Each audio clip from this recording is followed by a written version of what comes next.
Hey everyone, and welcome to this explainer. Have you ever just stopped and wondered who is actually pulling the strings in our world?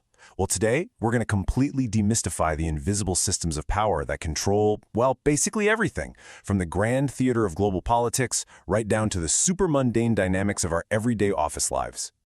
Okay, let's dive right into this. Here's our roadmap.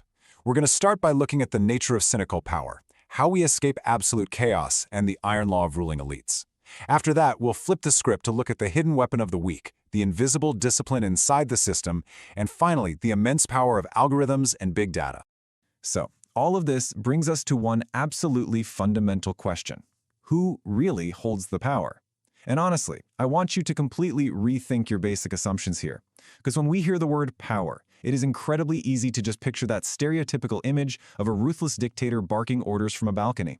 But modern reality? It's much more subtle, and honestly, a whole lot more fascinating. Power isn't just a single person. It's this constantly evolving dynamic. Section 1. The nature of cynical power. To really wrap our heads around this dynamic, we actually need to travel way back to 15th century Florence to meet a guy whose very name has become literally synonymous with ruthless strategy, Niccolo Machiavelli. So what is Machiavellianism? Well, we can neutrally describe it as a political philosophy that prioritizes self-interest, cunning, and practical effectiveness over your traditional moral principles. Now, he's often totally misunderstood as just writing some evil, villainous guide to being a tyrant. But actually, Machiavelli was providing a highly objective breakdown of historical reality. He observed that power is intimately tied to calculated effectiveness. A ruler, he argued, has to be as strong as a lion to scare off the wolves, but as cunning as a fox to recognize the traps. And this brilliantly illustrates how those exact principles play out in modern history. Let's look at Richard Nixon's playbook. Back in 1968, he was running for president as the candidate who could bring peace. But behind the scenes, he secretly maneuvered to sabotage the ongoing Vietnam peace talks. Why? Well, because he knew that if peace was achieved before the election, the current administration's party would definitely win. He acted purely on calculated self-interest. He essentially extended a conflict just to secure the presidency, and later used secret wiretaps to maintain his grip on power. Until, of course, it completely backfired in the Watergate scandal. It is literally the quintessential mix of the lion and the fox. Moving on to Section 2, Escaping Absolute Chaos. Because, power isn't solely about political cunning and deception, it's also deeply rooted in our fundamental human fears. The British philosopher Thomas Hobbes laid out this groundbreaking concept in his work Leviathan. He basically argued that without a strong central sovereign, society descends into a violent war of all against all.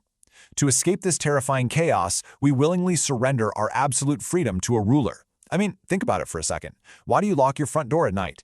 It's because deep down we all recognize the underlying threat of lawless chaos. We accept authority and its rules because the alternative, total anarchy, is just simply too terrifying to deal with.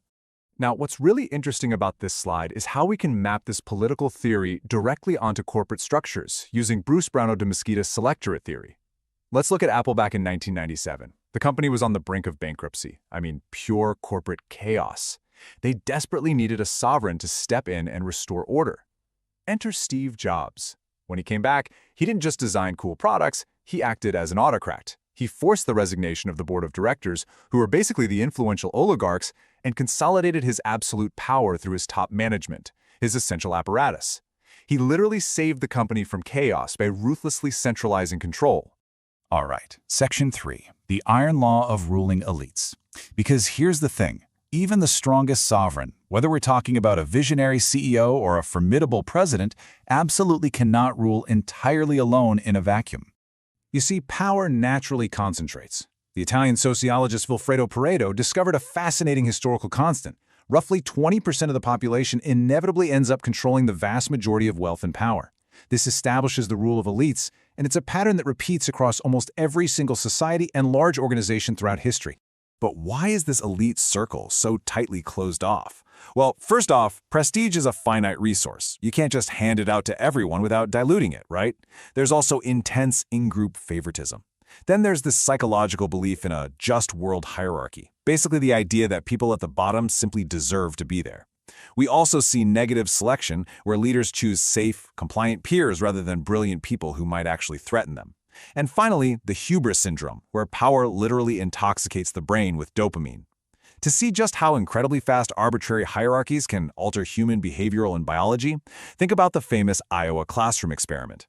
A teacher arbitrarily divided her third graders by eye color. Within hours, the superior blue-eyed children became authoritarian and cruel, while the brown-eyed children became submissive and even performed poorer academically.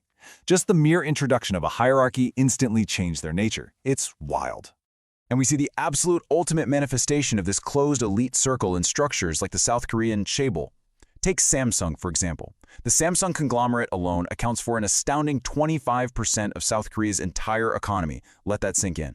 It is essentially an unelected, hereditary corporate elite that controls massive portions of a citizen's life, from the very hospital they are born in, to the jobs they work, all the way to the life insurance they rely on. Which brings us to Section 4, the hidden weapon of the weak. Now, before you start thinking all hope is lost and that power only flows top-down from these untouchable elites, we need to totally flip the script and uncover the hidden weapon of the seemingly powerless. Because the seemingly powerless can actually wield immense leverage. Consider the staggering collapse of Uber's top-down corporate autocracy back in 2017. So, in 2015, an engineer named Susan Fowler faced harassment which HR systematically ignored. She had absolutely zero formal power in the corporate hierarchy. But in 2017, she published a single, bottom-up blog post exposing the company's toxic culture. And that one post sparked such a massive public and financial backlash that it forced the all-powerful CEO to resign within months. It absolutely proves that a single action from the bottom can topple a giant at the top. Let's move to and see how this builds into Michel de Certeau's fascinating breakdown of power dynamics. He separates it into strategy, which are the formal rules owned by the powerful, like a CEO or a landlord, and tactic, which are the subtle, everyday subversions used by the weak. The anthropologist James Scott calls this the Italian strike or malicious compliance. Imagine a barista who wants to protest working conditions. They don't officially go on strike, they just follow every single health and safety rule to such an extreme, agonizingly slow degree that the coffee shop is entirely paralyzed. They're literally using the system's own rules against it. So here's the question. If the weak have all this incredible tactical power, why is it so incredibly hard to organize your neighbors to just, I don't know, clean up the dog poop in the courtyard? It's a super relatable, everyday collective action problem, and the answer is a distinct lack of horizontal trust. We don't organize our collective power because, frankly, we suspect our neighbors simply won't do their part. Without that mutual trust and cooperation, the weak remain fragmented, and the powerful just retain their control. Section 5. Invisible discipline within the system. This whole lack of coordination brings us to a major shift in how we perceive control. A shift where power isn't a single person at all. It's more like this omnipresent atmosphere.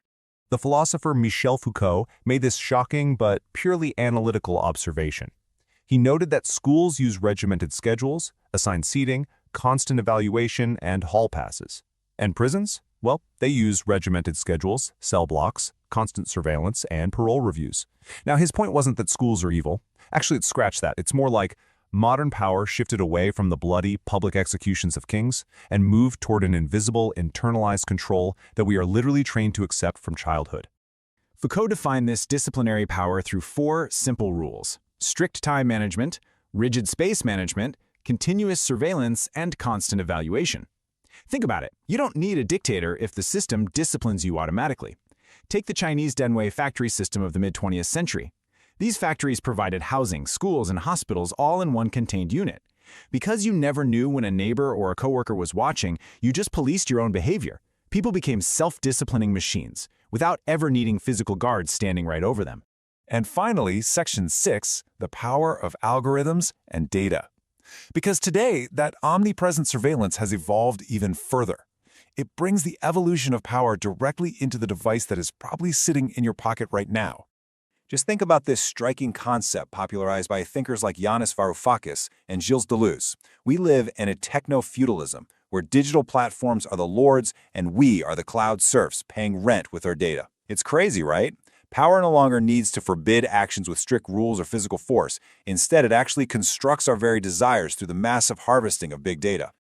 So, the crucial point is that the most insidious part of this modern cloud serfdom is that it is entirely voluntary. Apps are dictating our behavior through gamification. Delivery couriers are rushing through dangerous traffic not because a boss is screaming at them, but to hit an algorithm-driven bonus. Tech companies keep workers in the office for 14 hours a day, not with chains, but with extreme comfort. Free gyms, smoothies, nap pods. Our habits, our movements, and our desires are all mapped onto vast spreadsheets, manipulating our dopamine to keep us voluntarily subordinate to the whole system. Ultimately, after peeling back all these different layers, we arrive at this totally mind-bending climax. Power doesn't necessarily corrupt. It acts as an amplifier of our inner nature. It's essentially a magnifying glass, fueled by dopamine. Whether it heals a broken system or completely destroys a society, simply depends on the moral framework of the person, or the algorithm, wielding it. Which leaves us with this final, genuinely provocative thought. In a world where invisible algorithms are constructing your very desires, are your choices truly your own, or are you just following the script of the powerful? Thank you so much for joining me on this explainer. I really hope this structured journey gives you a brand new lens to view the world around you and leaves you eager to question the hidden power dynamics in your own daily life.